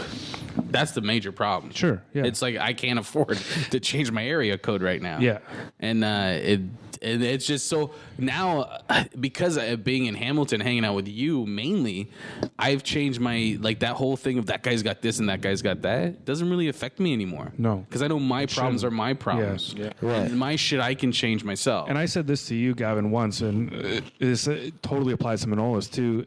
And it's weird to talk about your like legacy because it's not like you guys are quitting or like near the end or whatever, but like could be. But in my mind, being very new to this, your legacy is not just whatever you guys individually get as comics or whatever happens in the rest of your career. You guys are establishing a legacy of like what else you're passing on and what you guys are doing in this scene. Right. A lot of still a gear in the machine. It's just it's just the look. Here's where I am at, and Manolis is pretty much there too. Like I've done everything you can do in this country. There's nothing else you can do. I've done it all. I've started a TV series for 5 seasons. I've done everything. Yep. And there's nothing else. I should be gone. I shouldn't be here. And so that's why I have that attitude when guys are like getting excited about shit. None of it really means anything. Yep. It means nothing. It's just, and it's all about the experiences making you a better comic or person. And that's what matters. And it took me that long. I mean, how many years to get to that point? But I do realize it's, no matter how talented you are, it's area code. Sure. That's all it is. It's just area code. So that's what we're fighting. Yeah. So I'm kind of at peace with all that shit now. I used to be, like a year ago, you heard me, I used to fucking bother the shit out of me. That kind of shit. Just like, this motherfucker treats me like this and this. The only thing I don't worry about is other comedians. Yeah, you can. That's the only thing I don't worry. I don't care what they're doing or what. I care about the ones I care about. But you get frustrated in what you can't control in your life. Yeah, that's the only thing I learned. I learned not to fall into that years ago. You know, like I'm not saying I recognize it. Then I have this moment like fuck that, and I just go on with my day. You know what else helps me too is the self-pity shit. Is when I start getting into a mode in my head and I'm like, oh, you're just fucking feeling sorry for yourself. Right. And to me, it's the most disgusting. Like I used to complain about some stupid shit, and not that long ago, all the time. Like you would hear it, I'd complain to Ron, and then you like put it out there and you listen to it and you're like, oh, that sounds stupid. Yeah. Why would I even say that? How many times you're like, what the? You ask me a question about like some comic or something. I'm like, I go, what do I say to him? Like, who cares? Yeah, who cares? How many times have I said, who cares? I wish I got a fucking $1. Yeah, and it's exactly right. It's like you're like, oh, this. It might even be about a person, but it is. But you're like, oh, I don't understand. This is this, and but who cares? Like, you just keep going. But the thing with like when it comes to like you said you talked to. JP and you're talking to Ron, like, and the one thing I think you lost sight of more than anything is that these guys, they were always your friends. Yeah, that was the point. They were always in my corner. They were always your friends. That was the point. Always your friends. They've always been my friends, and I'm like, and they've always been your friends. Well, I knew that they always were, but I felt like you didn't know. I think I have social anxiety, and everyone says I don't, but I think I do. And even Russell's your friend. Yeah, that's what I'm saying. But that was the point. That was the point. That was the whole talk with JP. And then, like, when I got Comedy Inc., apparently I treated some people like shit. And I didn't even know I did. I kind of, like... I wasn't really around for that. Yeah, but apparently I did. There, but I can't People said I changed. And JP said I became a different person. It was like a different person. I was like, oh, yeah. That's rough. That is weird to hear that. So I'm trying to be more conscious of everything. It's just you don't think of it. Right. I know what you're saying, but I don't know if it's the same thing. I get social anxiety, like even just hanging out at like Kaylee House. After a while, I get overwhelmed, and I have to break away from everybody and just. I guess the second part of that is that sometimes it comes off as snobbish, but it's just more me. I just can't handle it. You're quiet. Yeah. I get too deep. Like this was my thing with JP was like, I thought you hated me so much, and I didn't know how to bring it back together. I thought it was so far gone. You did. Yeah, so I get so deep into shit that I'm like, oh God, forget about it.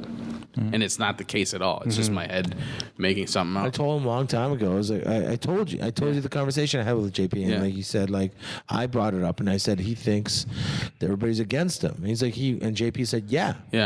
And then I told you that, and you were like stiff to even understand what I was trying to explain. Yeah, but I wasn't ready to hear that kind of shit. Yeah. And then when you hear the pattern of that shit, and then you go, you hear it more than once. Yeah, you hear it more than once, right. and I've had a very good life, I think. Up until, whatever shit. I don't even think it's shit. But I've had a good life. I had a lot of things come my way. I had, my 20s were amazing. Up until 35 was, fucking awesome. And so I kind of was sheltered in all that shit. I remember going to South Africa, doing the festival out there. And this black guy one of the guys had a chain, but it was a fake chain. And I was making fun of him. And I was fake chain, fucking loser, whatever. Just joking around. But he's like, I can't wear a real chain. I don't know. I might have told this story before because if I wore a real chain, I'd get killed. Right. So it was like that was my headspace for a long time, an entitled piece of shit. Right. And so I wasn't a horrible person, but I just did some shitty things. And so now I'm 40. I can't be that person. Right. Do you find, I guess sometimes people say if you're angry at someone else for something, that's actually you being angry at yourself for the thing that you do. It's very similar.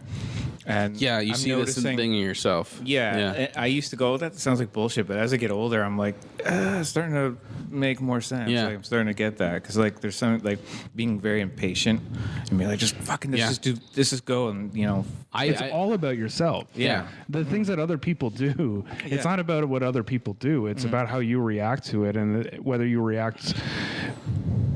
you can tolerate your own reaction to it or not. Yeah. Right. And then certainly when you see the thing, it goes back to the being self-aware. If you actually know what the weaknesses are in yourself, you can start to identify that's the thing. That's the hardest part. That's the hardest part. Impossible. And it's also next to impossible to do it on your own. Yeah. To try to figure that stuff out on your own. Not saying that everyone needs to go to therapy, but it's really fucking helpful when you have someone who's a bit of a professional who can help you with that stuff. Or watch the movie, what's it called? Revolver. Revolver. Helps a bit, but therapy is amazing. I've learned like to deal, like I would get frustrated with a lot of shit. I still get frustrated, but there's a point where you're like okay, say someone books a room and it's booked shitty and they don't do shit, and it's like, but he's an amateur. Yeah, that's how amateurs act. Can't get mad at him. You just learn that, you're expecting more out of something, or you know what I mean? Yeah. You can't everyone live up to your expectations all the time. I'm not like I haven't it's not like I've reached some Zen place or whatever. Like I'm really messed up too, and I have issues and stuff too. But this past year, hanging out and then like leading up to doing comedy, meeting you guys, this is the first time I've ever tried something where I don't have any regrets about anything I did, because I was always trying to be authentic about everything. Right. So when I look back at this past year, it's like the first time in my life I'm like, oh, you did something right. You know, you didn't regret anything. Yeah. You were just yourself. You didn't say anything wrong. You didn't pretend to be anyone different than yourself. Yeah. I saw this opportunity to be like, I'm going to try to get into this thing and be 100% totally myself and not try to regret anything. And it's great. It's kind of easier in Hamilton to be that. Maybe. And do that because it's like, no one gives a fuck. Yeah, no one cares. Right. So it's just do your thing. Yeah. we kind of like, we live in a society that really shuns failure, even though failure is like the key to success. Yeah. Everybody accepts the fact that failure is the key to success, but whenever anybody fails, it get like people drive each other into the ground over it. Yeah. That was one of the things working the scene in Toronto. You can't fail. If you fail too much, like, how are you supposed to build material? But you're failing building material, and people that's who you become. Yeah. It's so easy to become that when it's like, no, I'm just getting better. And so you can't judge anyone from an open mic. It's okay. It's good to suck. Yeah, it's good to suck. You gotta suck. You have to. Yeah. The only thing I'll say though is like when it comes to the newer comics, like when you came out on the scene, it's like that why you gravitated towards us is the fact that I got for me, it's like I try to be cool with everybody, but the ones that I become close to is the ones I feel that they're doing it for a reason. That That's how I am. There's a depth to them, or they feel like this means something to them, not that there's a feeling of this wanting to be popular or famous. So that defines the line between who I like and who I don't like. Not that I don't. So I like, and then people not that I don't like them, but I don't. Just people you would call a dude and people you wouldn't call a dude. Yeah, I just don't. I'm like, eh. That's really what it comes down to. See, I'm I'm more of an extreme of you, because I'm like, I only deal with the people I think have a need for it, And it I sounds just don't snobby, deal with. but it's like, no, just be cool then. I can't. No, I won't be snobby. I've been in it too long, and I understand the other side of it, and I've dealt with the other side of it, and I just don't have time for that.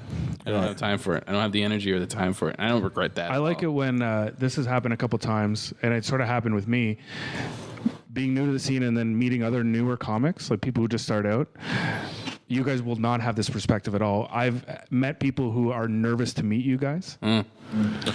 And that's cool, because that's cool for me selfishly, because I see that and I'm like, that's fucking awesome, because they recognize, these new people recognize that you two are at this certain stage.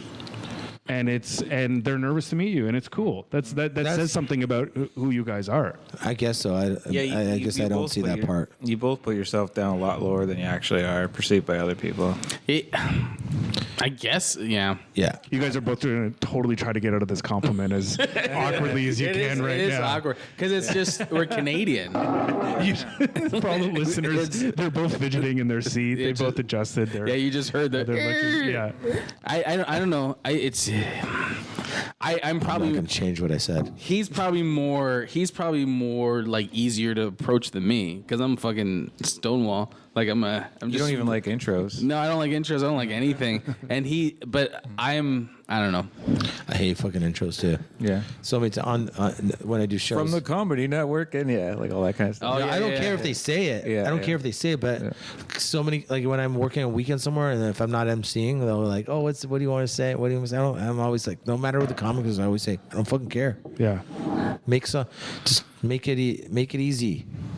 You know, I'm also in like, your head. I'm on fucking Kaylee House. What is it like? Fucking. He's been on Comedy Network. Blah blah Right. blah. And you go up there and you're like, "What are you doing here?" Yeah. You want me to give you a fancy intro? Fuck you. I had a guy insult me on that thread. He's like, "You're old, and you play open mics," and I just like I laughed, because it's like, The best comics play the open mics. yeah, that's what we have to do. The best pro comics, and like I guarantee you, Lucy K does open mics here and there. He does for sure. Yeah. Yeah. Why wouldn't you want to? Like, why wouldn't you want to? Why would you want to stop doing open Yeah. mics? Yeah. I go to a town, I'm headlining somewhere, or I'm working a gig. I look for the open mics, man. Yep. I hit them. I love them. Yeah. Oh yeah, I went to an open mic in Calgary one time, and they wouldn't let me on. I was one with the amateurs, all amateurs. I was at Calgary Yuck X for the weekend, and he's like, "Oh, sorry, man, there's no room." I'm like, "Oh, okay, no problem." I just didn't say. I wasn't gonna be like, because I didn't want. You also don't want to be that guy, right? Sure. You're like, you know who I am, right? Yeah.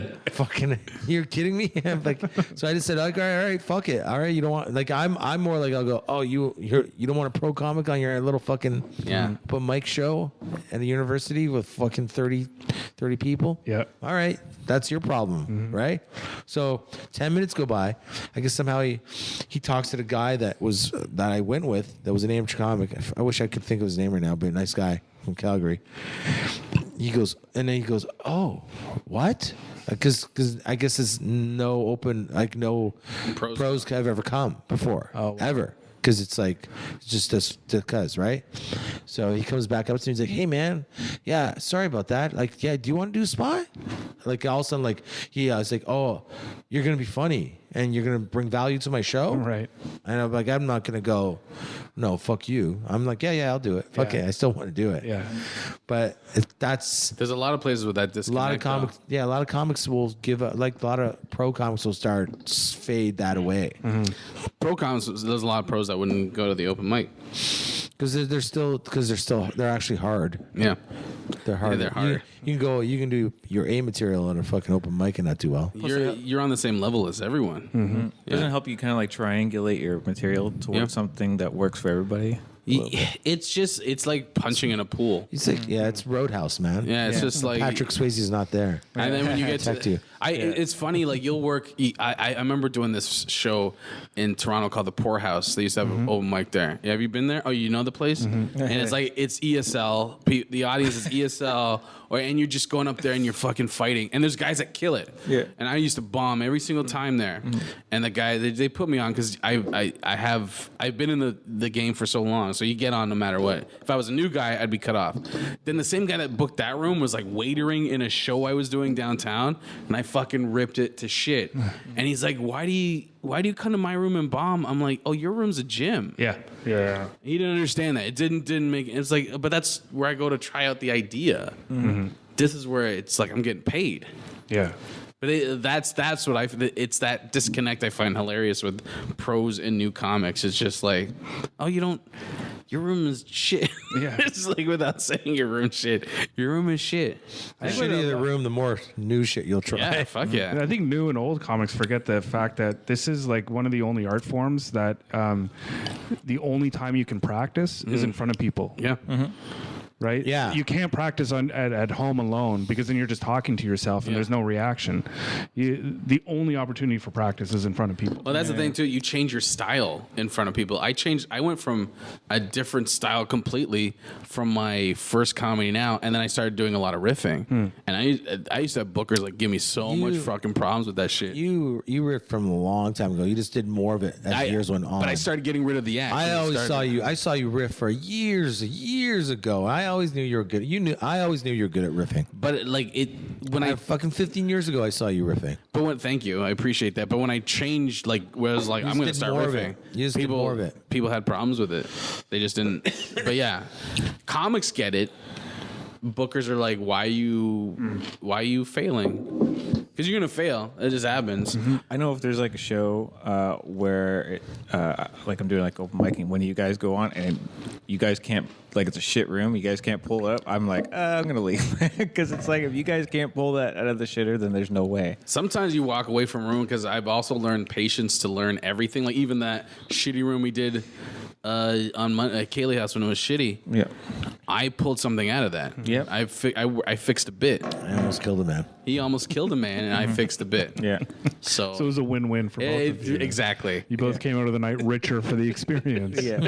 We all got something out of it. You didn't have to pay for therapy for a No, day. you murder a man, I get a bit. Gavin has a stronger bit. The universe balances out. Well, not Manolis's, but No, man, mine does. Someone think I'll have to fight like 20 goats tomorrow somehow. The greatest of all time, If I or told actual you- animal goats. So if I told you like a week from now, it's like you're not gonna believe what happened. It's like what I got to fight with a goat. of course I'd believe that. You believe me? Of That's course. my Yes. point. Yeah, but the universe didn't send those goats Goats to that fight you. fight, yeah. You sought out those goats. No. Yes. Where do I find goats? Are we Exactly. talking about animal goats or the greatest of all time? I'm just talking about Like you're fucking fighting goat. Muhammad Ali. He has Parkinson's. You need to stop that shit. Don't fight If I Muhammad was, Ali. if I owned say like a chain of comedy clubs like Yuck Yucks, if I owned it, and you were one of my comics, I would say okay. I'd say to my bookers, I'd be like, okay, Gavin works every weekend, and then I'd say, Gavin, you do whatever you want. Yeah. If you want to riff for 45 minutes, if you want to riff for 20 minutes, so you do whatever you want. You're working every weekend, and bring it all. Just get better. Yeah, but That's what I would do. you have. But I know it because I know what you're doing. You come from a sense of I get where this person is. What I know this person does. And I'd be like, okay, this guy's going to be the best of the world at what he's doing, so I'm going to be part of that. But then you'll deal with most comedy clubs where they're like, oh my god, what if people don't like it? But I don't care. I would never be a But I comedy wouldn't club care. owner I'd be like that. I've seen you do it too many times where it does work out. So I wouldn't. I've seen too many comedians that do material, but don't even do well that are on the roster and they still work. So what does that matter? Yeah. Who cares? I'm just what I agree with you. I'm just saying is like if I built a comedy club, I would build it around the comics and not around what if people don't like it, because those people are going to be gone. Eventually, when shit is bad, when the economy's bad, those people are not coming to comedy clubs. People that come to comedy clubs are the ones that are fans of comedy. Right. The thing this city needs the most is comedy culture. Like, just to have people like celebrate and get behind it like they do with the arts. Like, I mean, look at someone like I saw Just for Laughs commercial the other day, and it was all they showed to watch whatever on Just for Laughs. It was like 10. They showed like 5 to 7 comedians really quickly. None of them were Canadian. Yeah. That's what I mean. Like I'm not even saying like, hey, it'd be nice to be on it myself, but I'm saying like, hey guys, how about you just push Canadian comics? Well, because we are in fucking Canada. Well, here's the other problem with us, you and me, is what we do. You can't be a Canadian comic to get Just for Laughs. Like you can be a Canadian comic and Just for Laughs, but you can't do what you and I do. No, we're like it's like we're It's a very specific profile. You're saying It's just it's not Canadian. You have to tap into like American market at least a little Yeah, bit. we'd have to be in America. If we were in the States and we were like on a like you were opening for Ari Shaffir and all this stuff. If we were in the States doing stuff, we would get just for less, like no problem. It would be easy. Conan or something. Right, exactly. But and we wouldn't even care at that point to get just for less. Yeah. I've done Just for Laughs one time officially, opening up for Ari Shaffir this year. So Ari asked for him. Ari asked for me. That's how I got it. They asked me? No. He asked. But here, what we do isn't in their realm of stuff. Him nice. Thank you. Him not being nice enough to also asking for me. You know what I mean? Thank you, Ari Shaffir. Thank you. He doesn't listen to us at all. Thank you, Ari Shaffir. Thank you. Sometimes I think I don't say thank you. I probably didn't say thank you when he got it for me. Yeah, you did. Did I? You probably you fucking set up his merch table and shit like that. Oh yeah, I always say I always sell his merch. Yeah, so I think that's enough.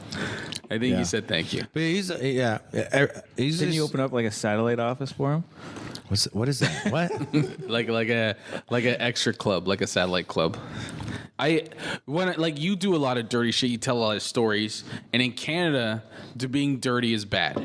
Now, I'm dirty. I'm classified as dirty too, but I'm not dirty. I don't know, and that's because it's just not in that Canadian thing. You know that Canadian thing? I know what you're saying. Yeah, it's got. I don't want to say names because I don't want to insult But you know anyone, what I'm but I talking know about. what you're talking about. It's got a flavor to it. Yeah. So Michael it McDonald. can't. I'm not saying any names. You can't, but he's not listening. You can't have a flavor if you're just outside that flavor. It's like, Brett, why are we gonna look at you? And then you need heat on top of the flavor. It's like a soup. It's just my soup analogy. Can I bring something else up? Sure. I don't know because I don't know where we're going, but we'll talk about whatever after this. But only if you want to. Do you want to talk about the passing? Sure. Yeah, I can do that. You want? This is like an emotional episode. I think that's We're okay. gonna end on that. I think. Eh? So maybe we'll end on that too. But you just came back from Ottawa? I was in Ottawa for the last 2 weeks. Yeah. What are you doing there? My dad, who, I mean, technically speaking is my stepdad, but he's been basically my dad for about 30 years, passed away almost 2 weeks ago. But I was able to go. He had cancer pretty bad, and it progressed pretty rapidly over the last little while. So, but luckily I was able to get home and be with him before he died, which was great. How much of a heads up did you even have? Because I don't think I knew any of this. No, he went into hospital on Sunday, and then my mom called me Monday, and I was on a flight Monday. So I was there. I was in Ottawa Monday. Sorry, are you drinking that? No, that's up to you. You're such an idiot. I didn't mean to. You're such a fucking Well, I comic. got thirsty. Dad's dying. I'm kind of thirsty. Was I supposed to die? What? Did you know? The cancer. I didn't And know. the Did you cancer know had something spread before that basically call? to his entire body. Well, you knew that up to the 5 weeks. Nothing before more the call? than he had been So like 5 struggling weeks a lot prior to this over the call, you last, knew your I'll dad say, was 5 or 6 had weeks. cancer, Yes. and he was, I guess, fighting pain. Were you He waiting? was fighting it. Were you waiting, or was it like? Were you No, it was because he was because I was saying to Gavin earlier, he was so strong and stubborn. Like he just didn't seem like it was bad and inevitable, but it seemed like it wasn't actually going to get him. Yeah. Does that make any sense? Yeah. Mindset. And then he, and then it just overtook. But so I flew home on a Monday, and this was crazy. So I walk into the hospital room, and my sister had prepared me. She said, just so you know, he looks like he may go any moment now. Shit. So I walk into the hospital room, and he was in palliative care, which means that it's not like he's hooked up to meters or it's all just managing his pain, right? So it's not like trying to keep him alive. It's just trying to keep him out of pain. Mm-hmm. Right. So I walk into the room, and he looked like he was sleeping, but he looked like a corpse. Like he looked like someone who was about to die. Right. Just the look on his face, a very distinct look, and it's hard to describe, but very gaunt, and just the way his mouth They was look shaped. like in the coffin. Kind of, I guess, but even in the coffin, they're more kind of done up, right? Like their mouths are closed and Like they're- Walking Dead then? Sure, if you want to say a zombie. Harsh. It was harsh. It was rough. Like yeah, and so he. We don't have to go in. Do we have to go into? I don't care. If I'm going in, no, I'm totally fine. It's your I just story. don't want to. Okay, It's your You tell story. your so story. so I saw him and it was rough to see, and all my family was there, and so I thought that was it. Like that's he was probably just going to stop breathing at some point, and then about an hour after that, after I was there, you're just sort of watching to see if he stops breathing. All of a sudden, he just opened his eyes, and he took a big deep breath in, and he just looked around the room, and he's like, "Wow." He's like, that was one of the best sleeps I've had in weeks. Wow.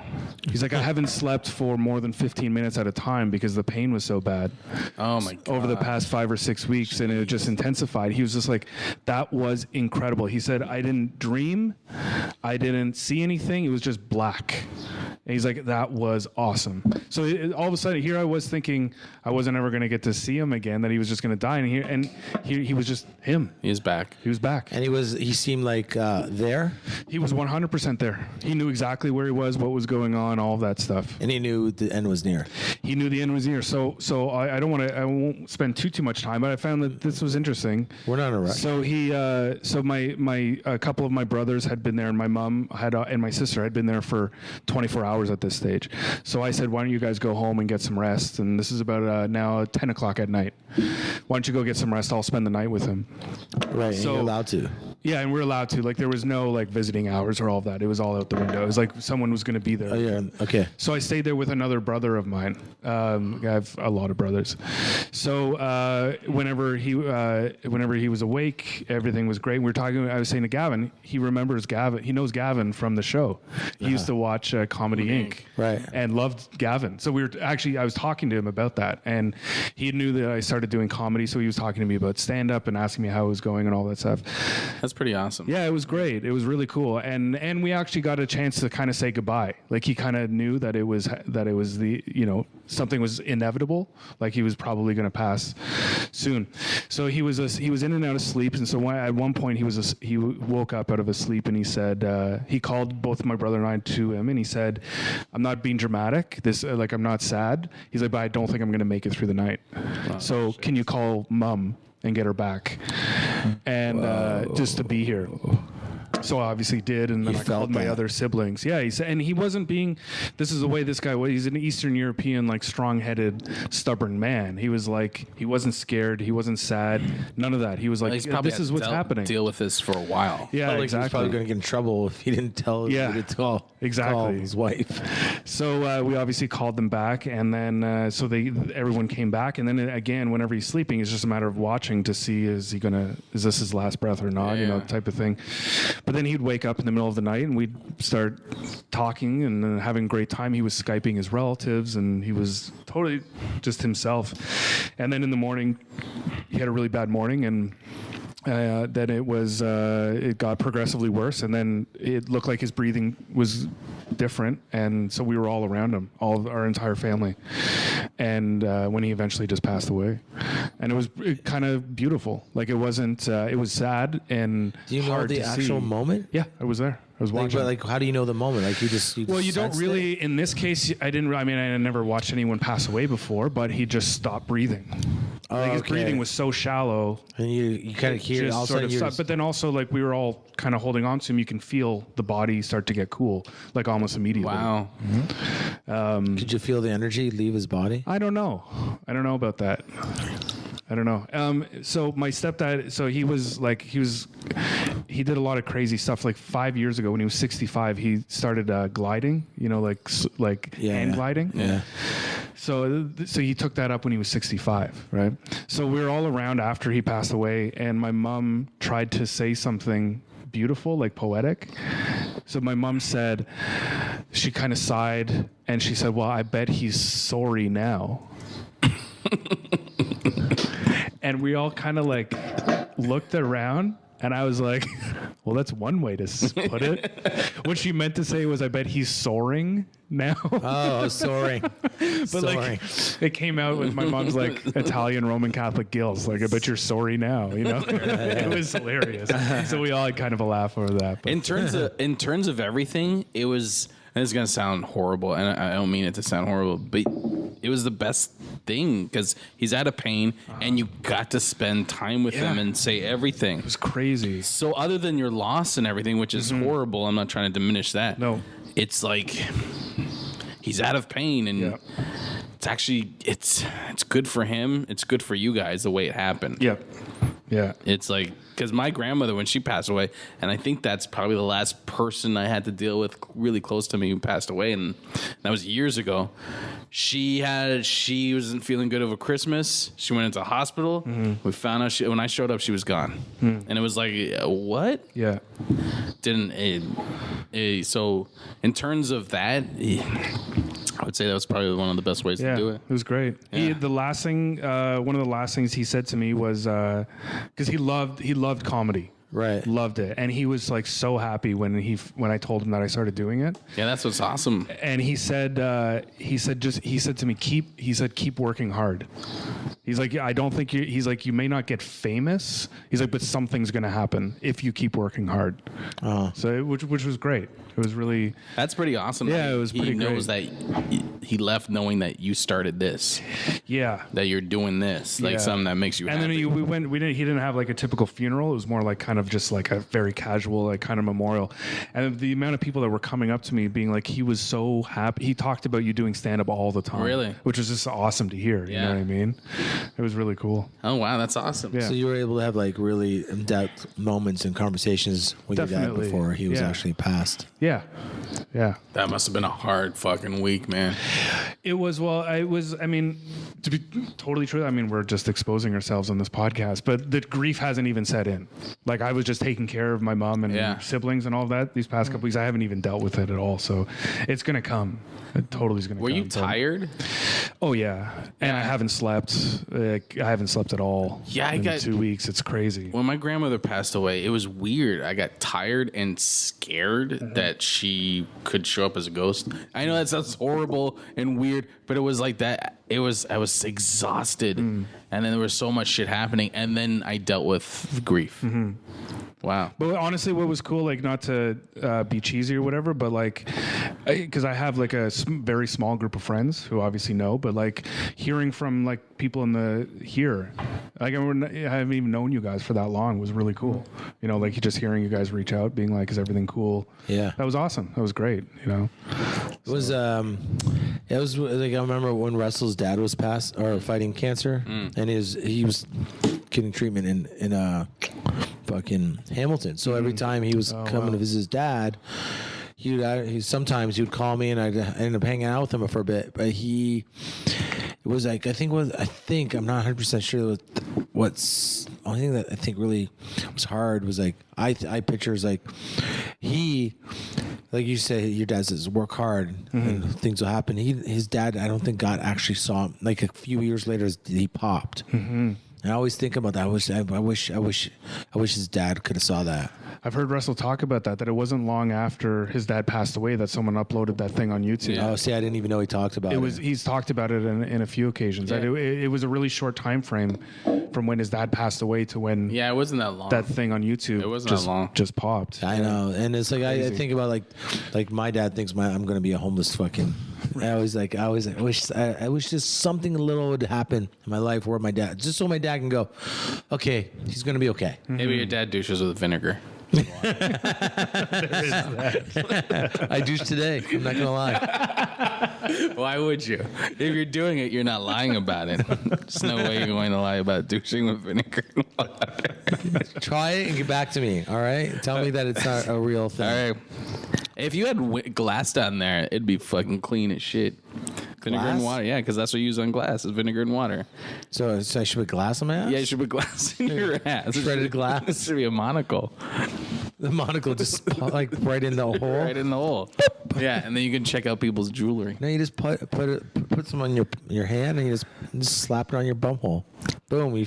Buddy, you'll never feel squeaky. You have to feel squeaky clean. I don't understand what it does. The vinegar will go up the hole. We just talked about this man's. I'm sorry. I don't even know we're getting into this. It's my fault too. You did it. I know it's my fault. You can't handle emotion. That's why. No, yeah. We should end it on that. Yeah, we should. There's nowhere else to Squeaky go. clean assholes. Squeaky clean assholes. We're at Do you guys- an hour 40. Do you guys have anything to promote? I was gonna plug one thing, but I don't know. You guys got anything to promote? I gotta. You guys are gonna be roasting me July 22nd. 22nd. It's about all. Yuck Yucks Hamilton. Yes. There's a band I really like right now. Like a lot. I like a lot of bands. This one's called Flesh Rag. Flesh Rag. They got stuff on. They got a fan page. They got stuff on YouTube. They got a new album come out. My buddy Lou Weed, LOUWEED, is the singer of the band and plays guitar. You can find both of those guys, those names on Facebook if you're interested. Check them out. Lou's band's going to be playing at the Hess Village Festival. Yeah, I hope You want to go see the Hess Village? I have no choice but to be there. I live down there. Let's get some. We should get some mushrooms. More of them. Yeah, I know you didn't do them with me last time. Yeah, I'll do it next week if you want to do it. How much are they? Oh, they're like $10 a gram. I just gotta find. I gotta find a new. If you can find one by next week, When is the Hess Village thing? it starts Saturday. Next Saturday? Yeah, Is it Saturday? You know what? do I'll mean buy next some Saturday? beer. I'll get some beer, and we'll have a whole bunch of beer, and then we can always like take a break, go back to my house, drink, go back out. You got a washroom, so you guys, if you guys want to do it, Yes, I do want to do whatever Okay. you're talking about. Okay, I gotta try find some mushrooms. Fuck, they're so hard to find sometimes. I know. it'll be a day. We'll make it a whole day and night thing. I like it. Well, we'll get some alcohol and some mushrooms if you can find them. Lou's band, but we didn't say Lou's band's name. Tung Fu. He's on with Chaos is going to be there. Is he Tung really? Fu. Yeah. Lou Molinaro's band's called Tung Fu. They're Tung Fu. amazing. So it should be a good Chaos is gonna be there. Chaos is he's, headlining. He's just so chaos. He is. He's all over the place. Yeah. Yeah. That's where you guys' name. From Chaos. Do you got anything No. Oh, sorry. to promote? I'm doing that Sirius XFM Top Comic in Toronto, July 23rd. Probably not going to get anywhere, but I'll get a tape out of it, and that's what counts. Good. That's all I care about is the tape. Good. Yeah. All right. You got one? Anything? The station, June 18th. That's all I have booked so far. We did it last Thursday. It was pretty good. How was it? It was good? great. Yeah. Oh, actually, it's really Looking good. forward to Yeah. going back. It was Abby- the last time we went. It Yeah, was like they were a good crowd. She's doing a great job. Awesome. I don't know. I'm sorry, I don't know Abby's last name. Abby McWhirter. There you go. Yeah, Yeah, yeah, she's awesome. that's awesome. Yeah, it was That's a fun great to time. hear. Yeah. The only thing I have promo is I have a friend. His name is Pete Moss, and he's gonna be. Actually, his real name is Pete. I don't know, some Greek name. You I almost said, "Hey, I know Pete Moss." Yeah. He's playing at, I guess the next Matthew Serena was at Hammer Night Live on Thursday as the opening act, but he's a good He's a musician? Yeah, he's a Okay. good solo artist and stuff, so you should check that out. That's it. Nice. That's episode 114. Jesus, we didn't even intro this Nope. one. Yeah. Later.